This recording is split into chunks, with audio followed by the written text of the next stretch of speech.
আমি বাজেটকে মূলত এক ধরনের শুভঙ্করের ফাঁকি হিসেবে দেখি। আসলে যারা বাজেটের দিতে আছে তারাই লাভবান হইতে আছে, কোটি কোটি টাকা তারা ইনকাম করছে। জনগণের তো এখানে কোনো লাভ দেয় না, প্রত্যেকটাই এর মধ্যে জনগণের ক্ষতি।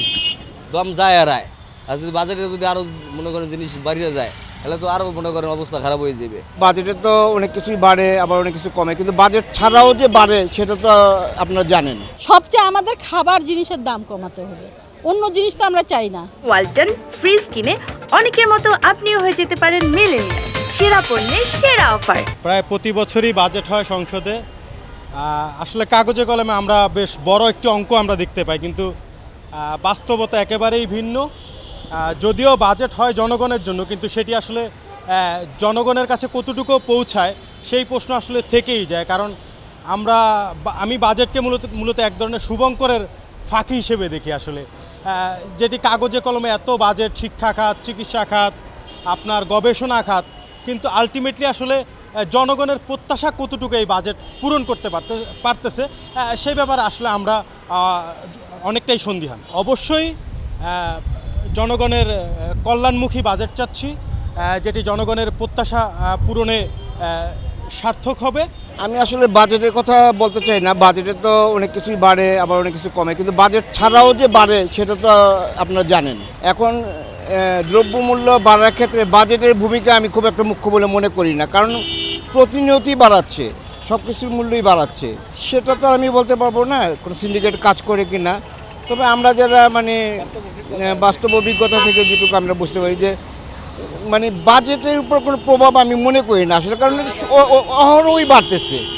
বাজেট শুধু জুন মাসে ঘোষণা করা হয় বছরে, জুলাইয়ের ফার্স্ট উইকে হয়তো ঘোষণা করে, কিন্তু আমরা তো দেখতেছি প্রতিনিয়তই বাড়ে।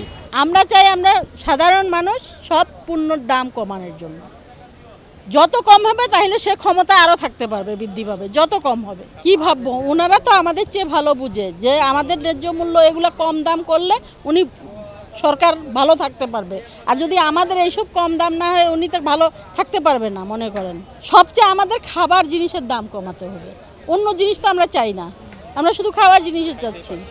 আমরা খেতেই পাচ্ছি না ঠিক মতো, খাবার জিনিসের দাম কমাক, সব কিছু ঠিক হয়ে যাবে। আমরা তো ক্ষতি, তো লাভ কেমনে হয়? মনে করেন অতি যদি বাজেটে যদি একটা জিনিসের মধ্যে আড়ানা বাড়ায় দেয়, এতে 12,000 টাকা, এটা আমাদের ক্ষতি না? লাভ কোম্পানির লাভ, সরকারের লাভ, জনগণের তো ক্ষতি। জনগণের কী উপকার আছে? এটা খালি জাগরণে যারা বাজেটের দিতে আছে তারাই লাভবান হইতে আছে, কোটি কোটি টাকা তারা ইনকাম করছে। জনগণের তো এখানে কোনো লাভ দেয় না, প্রত্যেকটাই এর মধ্যে জনগণের ক্ষতি।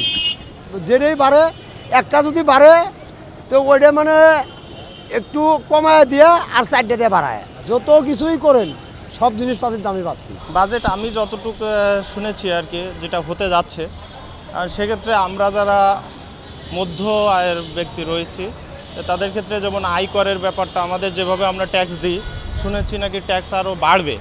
আর সেক্ষেত্রে বাড়লে তো আমাদের উপর অবশ্যই সেটা বার্ডেন হবে। আর যদি আমাদের যে ট্যাক্সের রেট যেগুলো রয়েছে বা আমরা আয়কর যতটুকু দিয়ে আসি তার চেয়ে তো আমি অবশ্যই কম প্রত্যাশা করব, কারণ আমাদের নিম্নমধ্যে আয়ের ভিতরে যখন ট্যাক্সের রেটটা যেটা দিয়েছে সেটা যদি আরও একটু কম হয় তাহলে আমাদের জন্য ডেফিনেটলি ভালো হবে। আসলে মধ্যবিত্ত ব্যক্তিদের বাজেট নিয়ে ওই রকম চিন্তাও না, আর বাজেটটা অতটা তো ওই ইফেক্টটা আসলে আমাদের ওই ক্ষেত্রে আসেও না, সত্য কথা যেটা। কারণ আমাদের দিন এনে দিন খাওয়ার চিন্তা থাকে, আমাদের বাজেটে কি হলো না কি হচ্ছে সেটা নিয়ে আমাদের আসলে মাথা ব্যথা থাকেও না।